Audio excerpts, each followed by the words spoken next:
culto já vai começar. Mas antes, inscreva-se no canal, avise seus amigos e convide-os de casa. Então, vamos adorar a Deus. Igreja Batista Canaã, uma igreja a serviço do Rei Jesus. Amém. Louvado seja o nome do nosso Senhor Jesus Cristo. Nós iremos nesse momento louvar ao Senhor em oração. Amém. Iniciando o culto em nome de Jesus. Pai eterno, Deus poderoso, louvado seja o teu nome. Obrigado, Pai, pela oportunidade de te servir. Obrigado, Pai, porque não merecíamos isso, Senhor. Mas hoje, Senhor, podemos, Senhor, estar louvando, glorificando e exaltando o teu nome, Senhor, porque o teu Filho Jesus, Senhor, ele se sacrificou na cruz, Senhor, por nós, Senhor. Obrigado, Pai. Aceita, Senhor, nosso louvor, nossa adoração, Senhor, neste culto, Senhor. Aceita, Senhor, em nome de Jesus, Pai. Assim eu te peço, Pai, em nome de Jesus, atende as nossas orações e fala ao nosso coração através da Tua palavra, em nome de Jesus. Amém.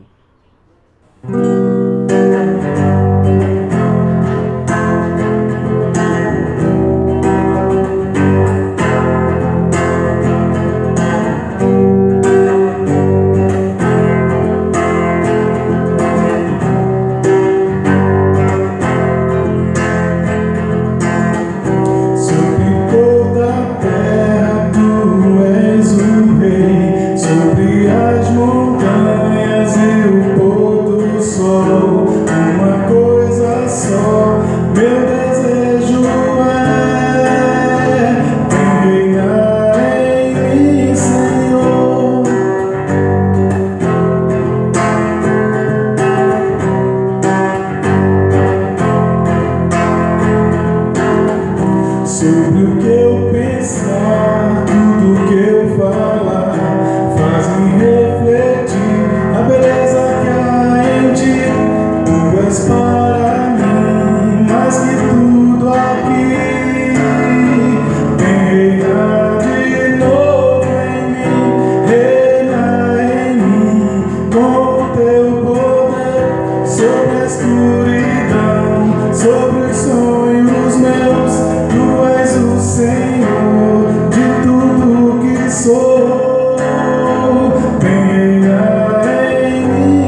Senhor, minha vida oferecer como oferta de amor e sacrifício. Eu quero a minha vida a te entregar como oferta viva em teu altar. Pois eu te adorar. Foi que eu nasci.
Eu vi, Senhor, minha vida oferecer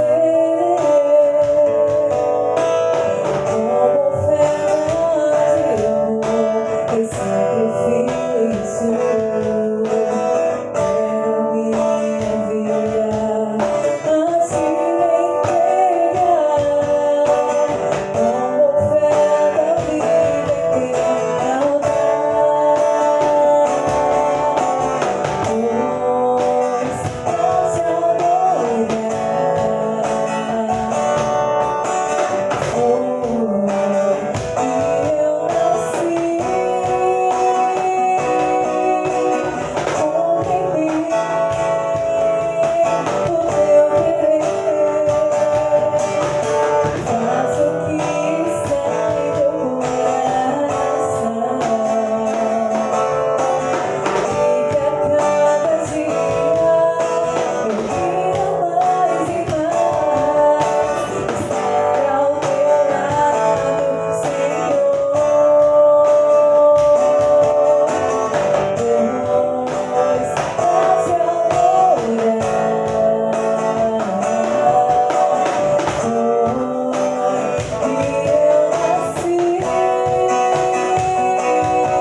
está firmada nas coisas que podes fazer.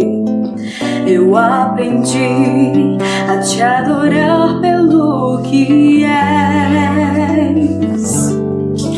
Dele veio sim o amém, somente dele, mais ninguém. A Deus seja o louvor. Se Deus fizer, Ele é Deus. Se não fizer, Ele é Deus. Se a porta abrir, Ele é Deus. Mas se fechar, continua sendo Deus. Se a doença vier, Ele é Deus. Se curado for, Ele é Deus. Se tudo der certo, Ele é Deus. Mas se não der, continua sendo Deus. Minha fé não está firmada nas coisas que podes fazer. Eu aprendi a te adorar pelo que és. Dele veio sim o amém, somente dele, mais ninguém. A Deus seja o louvor.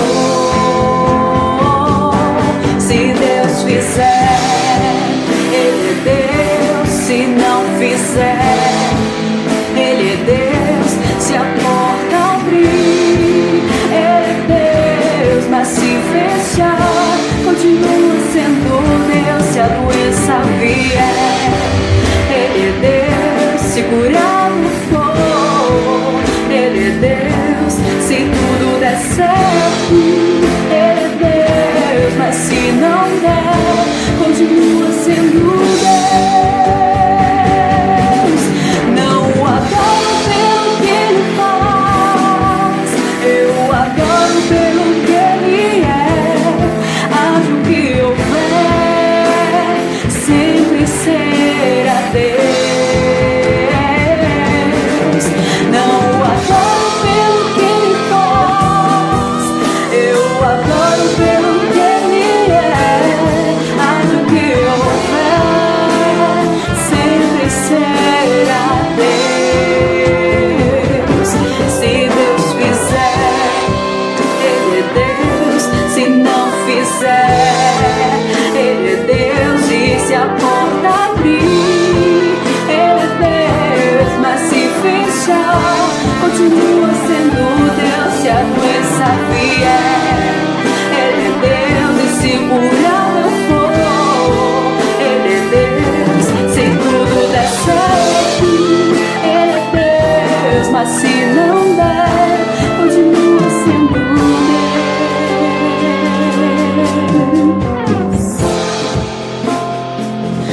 Oh, oh,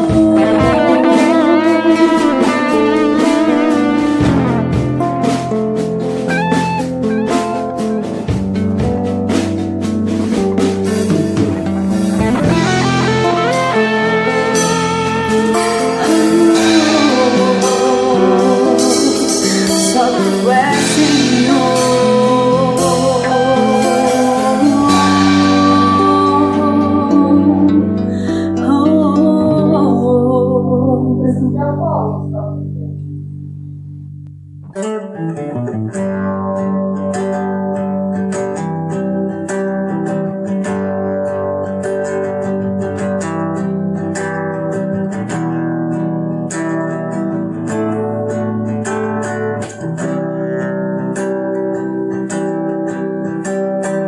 Tudo que tens feito, por tudo que vais fazer, por tuas promessas e tudo que és, eu quero te agradecer com todo o meu ser. Por tudo que tens feito, por tudo que vais fazer, por tuas promessas e tudo que és. Eu quero te agradecer com todo o meu ser. Te agradeço, meu Senhor. Te agradeço, meu Senhor. Te agradeço por me libertar e salvar, por ter morrido em meu lugar. Te agradeço, Jesus, te agradeço. Eu te agradeço, te agradeço. Te agradeço por me libertar e salvar, por ter morrido em meu lugar. Te agradeço, Jesus, te agradeço. Eu te agradeço, te agradeço.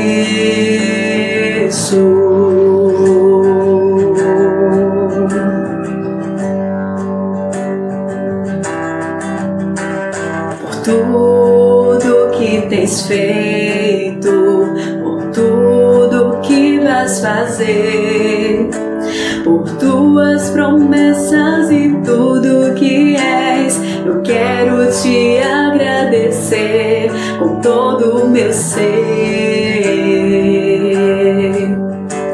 Por tudo que tens feito, por tudo que vais fazer, por tuas promessas e tudo que és. Eu quero te agradecer com todo o meu ser. Te agradeço, meu Senhor. Te agradeço, meu Senhor. Te agradeço por me libertar e salvar, por ter morrido em meu lugar. Te agradeço, Jesus, te agradeço. Eu te agradeço, te agradeço. Te agradeço por me libertar e salvar, por ter morrido em meu lugar. Te agradeço, Jesus, te agradeço. Eu te agradeço, te agradeço, te agradeço, te agradeço.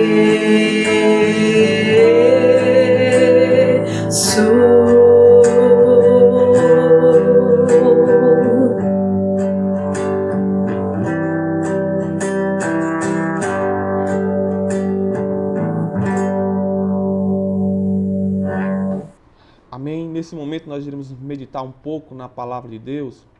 Eu gostaria de convidar a todos a meditar comigo no Salmo de número 1. Amém?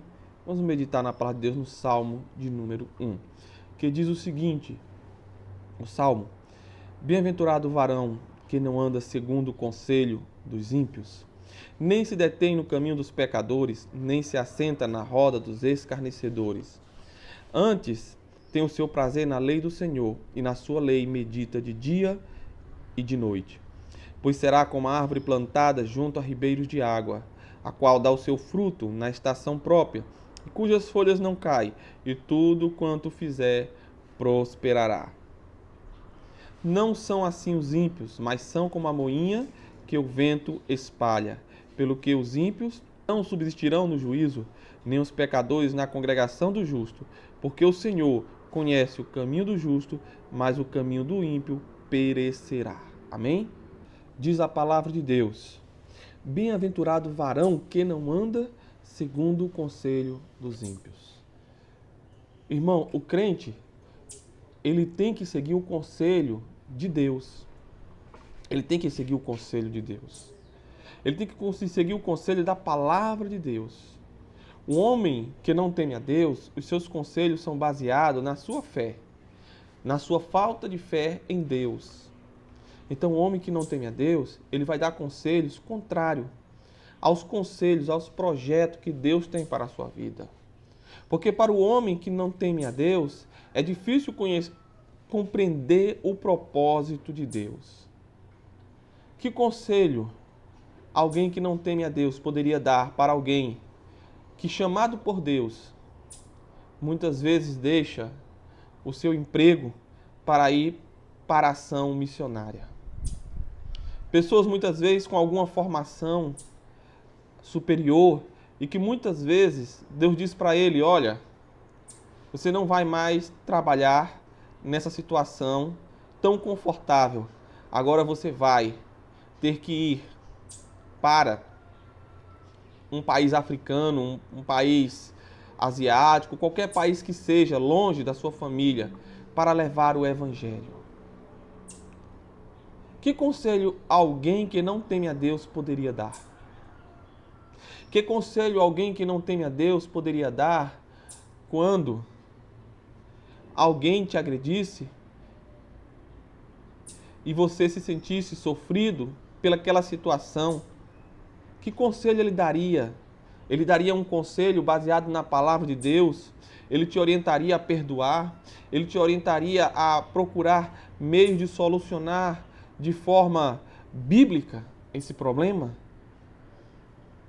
Que conselho alguém que não teme a Deus pode dar? Que conselho alguém que não teme a Deus pode dar quando você, por algum motivo, tem a oportunidade de levar vantagem, mesmo que uma vantagem, sendo uma vantagem contrária àquilo que é coerente, mas você tem uma maneira de levar uma vantagem ali, um troco que por acaso você recebeu a mais, ou alguma coisa? Que conselho o ímpio vai te dar? Que conselho ele pode te dar? Então a Bíblia declara: bem-aventurado o varão que não segue o conselho dos ímpios.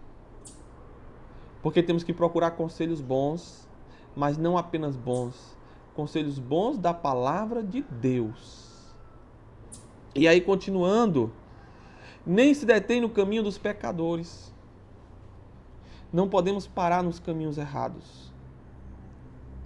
Nós não podemos estar andando, e aqui esse andar não está falando simplesmente do ato de andar fisicamente, mas é do ato de viver. Do ato de viver. Fazendo aquilo que o homem pecador faz. Primeiro ele fala sobre ouvir o conselho dele. Segundo, ele fala sobre viver. Muitas vezes, como igreja, queremos viver igual as pessoas do mundo vivem. Fazer o que eles fazem. Pensar o que eles pensam, conversar o que eles conversam. Participar daquilo, nós iremos falar mais à frente, participar daquilo que eles participam. E a Bíblia fala que não. Que bem-aventurado é aquele que não se detém no caminho dos pecadores. Não vai no caminho dos pecadores. Ele não está ali no caminho dos pecadores, né? Ele evita tudo que é errado. Muitas vezes parece que ele é um extraterrestre, porque tudo que os outros querem fazer, ali termina o trabalho, os colegas saem e vão viver sua vida de maneira contrária, estranha à Bíblia, mas ele sozinho, ele fica só, ele vai muitas vezes para casa só, ali encontrar-se com sua família. Alguns dizem assim: você não tem interatividade com os colegas, você termina o trabalho e não vai com a gente, e ali passamos muitas vezes essas dificuldades, mas a Bíblia fala que não devemos deter no caminho dos pecadores. Então, a palavra de Deus fala para nós que devemos realmente procurar trilhar outro caminho, que é Jesus. Ele diz: eu sou o caminho, a verdade e a vida. Ninguém vem ao Pai a não ser por mim. Então, é este o caminho que devemos seguir. É neste caminho que devemos estar. E aqui fala: bem-aventurado o homem que não se detém no caminho dos pecadores, nem se assenta na roda dos escarnecedores. Aqui a situação é bem complicada, porque primeiro a pessoa se aproxima do caminho, se detém, fica ali, olhando o caminho, se aproximando, vendo a situação, curiando. Depois se assenta na roda dos escarnecedores. E é interessante que o inimigo, ele é sagaz. O inimigo é sagaz. E ele procura derrubar o ser humano justamente enganando a ele sobre o que ele está fazendo. Fazendo com que ele encontre uma desculpa para errar. Lembro de história de pessoas que, estando ali com os colegas, com os amigos, e os amigos saíram para beber e chamaram ele. Disseram: vem conosco. Aí ele falou: não, eu não bebo, eu sou crente, eu sirvo a Deus, eu não bebo. Eu sirvo a Deus, eu não bebo. Eles disseram: não, olha o grande testemunho que você vai dar. Você vai estar sentado com a gente vai estar bebendo e você não vai beber. Você vai mostrar o quanto você é um crente forte, porque você não vai estar bebendo. Só que a Bíblia diz que a nossa carne não é forte, que nós não somos fortes em nós mesmos. E justamente nós devemos nos afastar e não procurar andar próximo ao pecado. Não caminhar próximo ao pecado. Não procurar andar na linha do pecado. Não procurar estar na roda dos escarnecedores. E ali, numa roda de escarnecedor, eles vão estar falando palavras pejorativas, palavras muitas vezes até contra o próprio Deus. Vão estar falando palavras imorais, coisas que não convêm para aquele que serve a Deus. E aqui ele fala: não se detém no caminho dos pecadores, não se assenta na roda dos escarnecedores. Você vê que há aqui entre esses dois versículos um progresso. Porque a Bíblia, ela nos diz para nos manter longe, porque o pecado nunca vem na vida do crente de uma vez. É aos poucos. Então, veja que naquela história que eu contei, ele ficou no caminho dos ímpios. Ele estava ali com eles naquele momento e foi aconselhado pelos ímpios. E que conselho deram a ele? Que conselho deram a ele? Deram um conselho que parecia muito bonito o conselho. Olha o testemunho que você vai dar de um crente que você é. O crente que vai estar ali com a gente, participando da nossa roda, mas não vai estar tomando, bebendo. Vai dizer: olha, eu sou forte, tá vendo? Antigamente eu bebia, mas agora eu estou no meio deles e não estou bebendo. Mas isso também é pecado. Está participando da roda dos escarnecedores. Ali onde muitas piadas, muitas conversas que não convém ao crente está sendo publicada.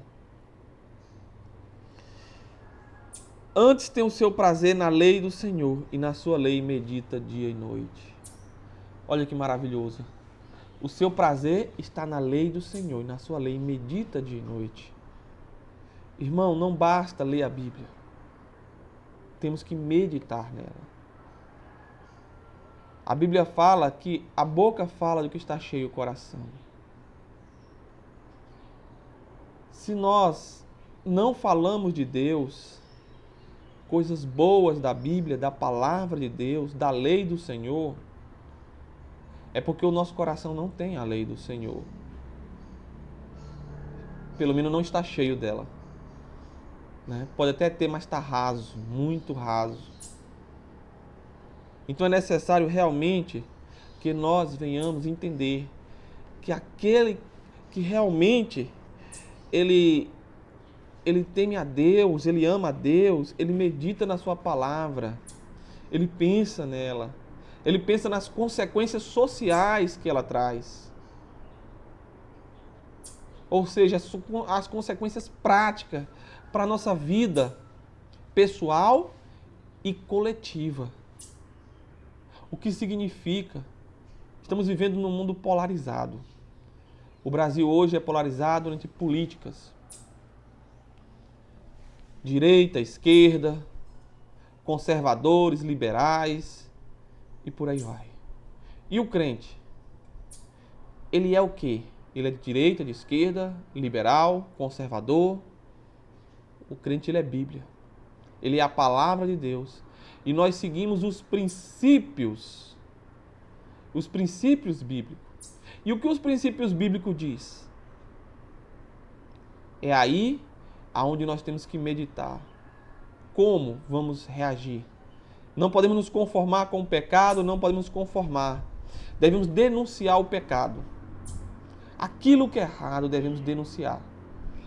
Não importa se é direita, esquerda, se é liberal, conservador ou qualquer outra coisa que seja. Se está errado, tem que ser denunciado. Devemos denunciar como cristão. Devemos apresentar diante das nossas oportunidades que não estamos concordando com aquilo que é errado. Porque, irmãos, não concordar com o que é errado não significa não amar as pessoas. Como já pregamos outras vezes, podemos ter um amigo, uma pessoa, um parente, que bebe cachaça, bebe álcool. Isso é possível. Ter essa pessoa como amigo, como parente, amar, falar do amor de Deus para ele, é possível amar. Mas não podemos concordar, dizer só porque amamos aquela pessoa, dizer que aquilo é bom. Pelo contrário, se algo que é ruim eu digo que é bom para uma pessoa, é porque eu não estou amando aquela pessoa. Eu nunca diria para alguém que eu amo que beber alguma espécie de veneno era bom. Nunca. E sabendo eu que o álcool é uma espécie de veneno e que ele vai matando aos poucos, eu nunca diria que é bom para alguém que eu amo. Mas o fato dessa pessoa beber não faz com que eu a odeie. E o fato de eu amar não impede que eu diga para ela que isso é errado. Fumar, a mesma coisa. Quantas pessoas eu amo, muitas delas fumam. No entanto, eu não deixo de falar que é errado. Porque eu amo essas pessoas e eu quero o bem delas. Até porque já vimos muitas pessoas partirem por causa desses produtos, sofrendo em situações difíceis. Então, quem é que ama e quer ver alguém que ele ama naquelas condições, em condições tristes, muitas vezes? Então, amar não significa concordar com tudo que a pessoa faz. Não, não significa isso. Amar significa querer o melhor. E muitas vezes querer o melhor exige confrontação. Exige confrontação. Mas para que isso aconteça, nós temos que realmente estar meditando na palavra de Deus, para que saibamos o que realmente é coerente. Meditando, entendendo, para que possamos viver. Porque antes de cobrar os outros, eu tenho que viver. Como é que eu posso cobrar se eu não vivo? Eu tenho que viver. Eu tenho que viver para poder falar. Então eu tenho que viver a palavra de Deus. E aí medita nessa palavra. Compreenda essa palavra. Entenda essa palavra. Porque quando alguém vier falar contigo, ele vai perguntar e você vai ter o que responder. Porque você conhece a palavra de Deus. Você medita na palavra de Deus. Você pensa nela. Não basta apenas uma leitura rápida. Uma leitura para dizer que leu. Você tem que compreender o que leu. Às vezes a pessoa está lendo um livro ali e daqui a pouco percebe que viajou. Percebe que está pensando em outra coisa. Alguma coisa que ele leu acionou a mente dele e ele saiu daquela leitura e ele já não sabe mais o que estava lendo e até onde leu. que deve fazer? Você está lendo a Bíblia e a sua mente voou. Se você está lendo um livro, aquele livro às vezes não tem tanta importância, você simplesmente volta à leitura e continua de onde está. Mas quando é a palavra de Deus, você retorna e continua do lugar onde você lembra que já leu. E ali você vai começar a pensar, você vai parar e pensar no que passou, no que foi escrito, pensar no que está sendo lido. E vai continuar lendo e analisando o que Deus tem para ti naquela mensagem. Medita. Meditar é pensar, é analisar o que está sendo lido. Então você lê, você para, você pensa naquilo que você leu. Você terminou de ler, você saiu dali, você fica pensando naquilo que você leu. É como o animal que rumina a comida. Existem animais que eles ruminam. Então você vê muitas vezes animais, ele comeu ali a grama e depois ele está parado e mastigando, parecendo que está comendo a grama naquela hora, ele está mastigando. Por quê? Porque aquela comida que ele comeu, ele volta com ela para mastigar mais ainda. Para mastigar mais ainda. Então devemos ruminar a palavra de Deus, estar o tempo todo pensando nela. Quando nós temos um momento de folga, pensar. Quando nós estamos andando, pensar. Quando nós estamos trabalhando, pensar na palavra de Deus. O que a palavra de Deus diz sobre essa situação que eu estou vivendo? Sobre este momento que eu estou vivendo? Então, toda oportunidade eu tenho que estar analisando o que Deus tem para mim ali naquela informação. É interessante que a palavra de Deus, ela fala, vai ter com a formiga, ó preguiçoso. Olha só que interessante. Em olhar para uma formiga, nós podemos aprender a palavra de Deus. Quando nós estamos ligados na palavra de Deus, nós conseguimos ver as coisas e compreender a palavra de Deus. E aprender um pouco mais da palavra de Deus. E aqui nós continuamos. Medite de noite. Pois será que vem os resultados, pois será como a árvore plantada junto a ribeiros de água, a qual dá o seu fruto na estação própria. Observe bem que aquele que medita na palavra de Deus, ele é como uma árvore que está plantada a ribeiros de água. Uma árvore bem regada, uma árvore que está ali hidratada, uma árvore que tem então ali no solo o seu sustento.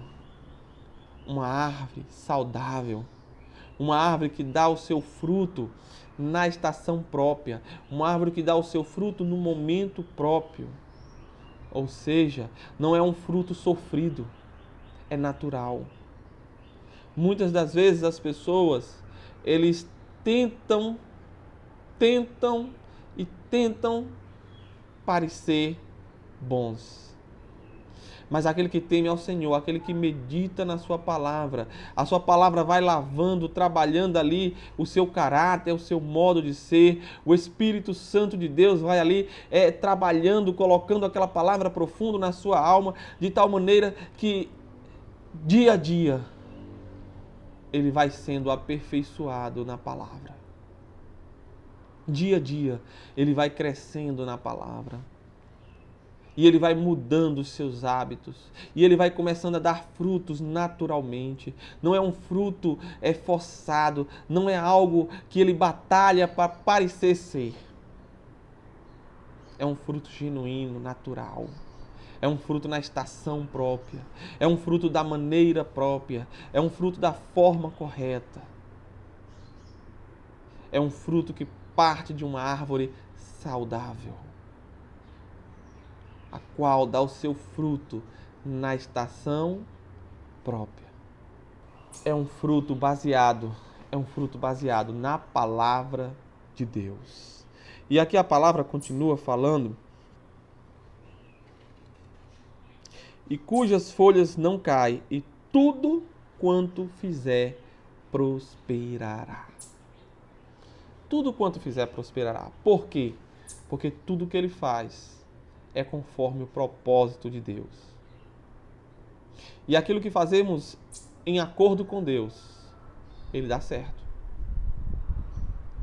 A pessoa que medita, que busca na palavra de Deus, Ele procura o conselho do Senhor. Ele procura entender o projeto de Deus para a sua vida. Ele vai fazer tudo conforme a vontade de Deus. Ele vai fazer tudo conforme aquilo que Deus planejou para ele. E quando fazemos aquilo que Deus planejou para nós, naquilo nós somos prósperos. Mas quando tentamos ultrapassar o projeto de Deus na nossa vida, passamos por luta, passamos por dificuldades, passamos por situações difíceis. Passamos por situações difíceis. Por quê? Porque nós tiramos o projeto de Deus da nossa vida e colocamos o nosso projeto. Tiramos o projeto de Deus da nossa vida e colocamos o nosso projeto. E aqui nós vemos então, dizendo, e tudo quanto fizer prosperará. É tudo. Quando fazemos aquilo que Deus nos ordena, quando fazemos aquilo que está conforme a palavra de Deus, nós prosperamos. Mas o que é prosperidade? O mundo hoje associa prosperidade apenas a ganhar dinheiro. Ganhar dinheiro, ganhar dinheiro. Então muitas pessoas dizem, não, eu vou agora ganhar dinheiro, eu vou ser próspero, eu vou ter uma casa na praia, eu vou ter um carro importado, agora eu vou enricar. Ele acha que isso é prosperidade. Se dinheiro é prosperidade, então o apóstolo Paulo não foi próspero. Um homem que tinha uma certa condição, um certo poder, um certo status social, deixou tudo para viver viajando e pregando o evangelho, muitas vezes dependendo de outras pessoas, e terminou sua vida preso. Todos os apóstolos, ali nós vemos passando por situações semelhantes, sendo mortos, presos. Eles não foram prósperos, perderam tudo e não foram prósperos aos olhos humanos. Mas é porque essa é a prosperidade que o homem pensa que é. Porque se prosperidade é riqueza, quem é o homem mais rico? Senão aquele que tem maior comunhão com Deus. Muitas vezes eles diziam, não tenham prata nem ouro, mas algo eles tinham superior à prata e ao ouro. Eles diziam, levanta e anda. Comunhão com Deus. Eles conheciam o propósito de Deus e o momento de agir. Então, tudo quanto fizer, prosperará. Tudo. Não é fazer aquilo que eu imagino da maneira que eu quero, mas é entregar ao Senhor os nossos planos, os nossos projetos. Entrega o teu caminho ao Senhor, confia nele e o mais ele fará. Entrega o teu caminho ao Senhor. Só entrega o caminho. Ele vai dizer a direção, ó, vem por cá, vai por lá, e ele quem vai fazer tudo. Ele vai controlar, ele vai dar a direção. Só precisamos entregar o caminho a ele. Ele vai nos direcionar. E diz, não são assim os ímpios, olha só, mas são como a moinha que o vento espalha. Ou seja, o ímpio, ele não vai dar frutos bons naturalmente, ele não vai dar frutos bons. Eles são como a moinha que o vento espalha, não tem direção, ele não sabe para onde estão indo, estão simplesmente seguindo um fluxo. Aí nós lembramos aquela música de carnaval que diz, deixa a vida me levar, que a vida leva eu. E é assim que o mundo vive a vida do mundo. Eles vão vivendo de qualquer maneira. Não tem um motivo específico para a sua vida. Nós temos um motivo. A Bíblia diz que nós fomos feitos para adoração, para serviço do Senhor. Nós temos um motivo e esse motivo nós continuaremos a tê-lo após a nossa partida para a eternidade, quando nós então estaremos adorando ao Senhor, aguardando a ressurreição para que possamos pela eternidade adorar ao Senhor. Veja bem, mas o ímpio, eles são como a moinha que o vento espalha. Estão indo de um lado para o outro de acordo ao vento, de acordo às circunstâncias deste mundo. Mas nós temos propósito, temos direção. Não somos levados de qualquer maneira, temos raiz. Como árvore nós temos raiz. Estamos firmes em Cristo e na sua palavra. Pelo que os ímpios não subsistirão no juízo, e nem os pecadores na congregação dos justos. Entender que aqui, quando fala de pecadores, não está falando daquela pessoa que é falha, porque todos nós somos falha, todos nós pecamos. A Bíblia declara, se dissermos que não temos pecado, somos mentirosos. Nós não somos perfeitos ainda. Mas aqui está falando de pecador, aquele que vive na prática do pecado, aquele que ama o pecado. Quando eu era criança, às vezes, discutíamos e eu via muitas crianças dizer assim, após brigar, falavam, eu bati nele, se vier eu bato no pai, bato na mãe. Ou seja, havia ali o desejo de fazer o mal. Havia o desejo. Por vezes, eu que conhecia a palavra e li a palavra, também entrei em discórdia com outras crianças. E muitas vezes cheguei a brigar com alguma outra criança, mas ao sair daquela situação eu saía chorando porque eu ficava triste pelo que eu fiz. Eu não ficava alegre com o que eu fiz, porque eu conhecia a palavra e eu sabia que o que eu fiz era errado. Eu ficava triste, eu chorava muitas vezes, porque às vezes ali em brigar, em bater em uma outra criança, na minha época, quando criança, eu chorava quando eu saía dali, porque eu sabia que eu fiz alguma coisa errada.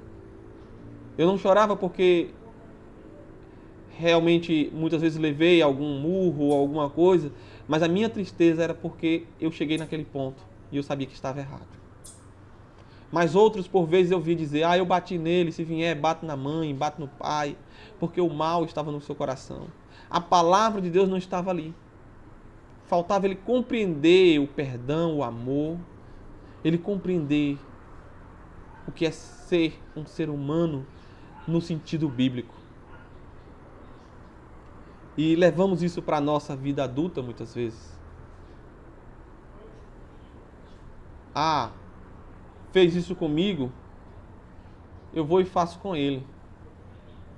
Eu nunca esqueço a história que meu irmão, a gente, no mercado, ele era criança, a gente era criança, e muita gente passando, sem querer ele pisou no pé de uma determinada senhora, uma pessoa já de idade, já adulta, nós criança.